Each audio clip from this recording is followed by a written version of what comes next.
Hi friends, welcome to my channel info from Bharat. ನೀವೇನಾದರೂ ಭಾಗ್ಯಲಕ್ಷ್ಮಿ ಧಾರಾವಾಹಿಯ ವೀಕ್ಷಕರಾಗಿದ್ದರೆ ಅಥವಾ ನೀವಿನ್ನೂ ನಮ್ಮ ಚಾನಲ್ನ ಸಬ್ಸ್ಕ್ರೈಬ್ ಮಾಡಿಲ್ಲ ಅಂದರೆ ಈ ಕೂಡಲೇ ಸಬ್ಸ್ಕ್ರೈಬ್ ಮಾಡಿ. ಜೊತೆಗೆ ವಿಡಿಯೋ ಇಷ್ಟ ಆದರೆ ಒಂದು ಲೈಕ್ ಮಾಡಿ.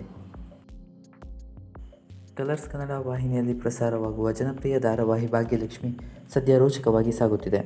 ವೇಗವಾಗಿ ಸಾಗುತ್ತಿರುವ ಈ ಧಾರಾವಾಹಿ ದಿನಕ್ಕೊಂದು ಟ್ವಿಸ್ಟ್ಗಳೊಂದಿಗೆ ವೀಕ್ಷಕರ ಮನಗೆಲ್ಲುತ್ತಿದೆ.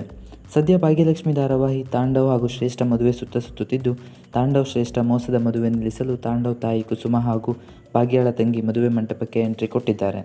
ಜೊತೆಗೆ ನಡೆಯುತ್ತಿದ್ದ ಮೋಸದ ಮದುವೆಯನ್ನು ತಡೆದಿದ್ದಾರೆ. ಇನ್ನೊಂದೆಡೆ ತಾಂಡವ್ ಹೆಂಡತಿ ಭಾಗ್ಯ ಕೂಡ ಮದುವೆ ಮಂಟಪಕ್ಕೆ ಎಂಟ್ರಿ ಕೊಟ್ಟಿದ್ದು, ಶ್ರೇಷ್ಠ ಮದುವೆಯಾಗಲು ಪ್ರಯತ್ನಿಸಿದ್ದು ತಾಂಡವ್ನೇ ಎಂದು ಶಾಕ್ ಆಗಿದ್ದಾಳೆ. ಸದ್ಯ ಭಾಗ್ಯ ಮದುವೆ ಮನೆಗೆ ಬಂದಿರೋದನ್ನು ನೋಡಿದ ತಾಂಡವ್ ತಾಯಿ ಕುಸುಮ ಮತ್ತೆ ಭಾಗ್ಯಳೊಂದಿಗೆ ತಾಂಡವ್ಗೆ ಎಲ್ಲರ ಮುಂದೆ ಮದುವೆ ಮಾಡಲು ಮುಂದಾಗಿದ್ದಾಳೆ. ಇದಾಗಿತ್ತು ಫ್ರೆಂಡ್ಸ್ ಇವತ್ತಿನ ವಿಡಿಯೋ. ಭಾಗ್ಯಲಕ್ಷ್ಮಿ ಧಾರಾವಾಹಿ ಬಗ್ಗೆ ನಿಮ್ಗೇನು ಅನಿಸುತ್ತೆ ಅನ್ನೋದನ್ನು ಕಮೆಂಟಲ್ಲಿ ತಿಳಿಸಿ.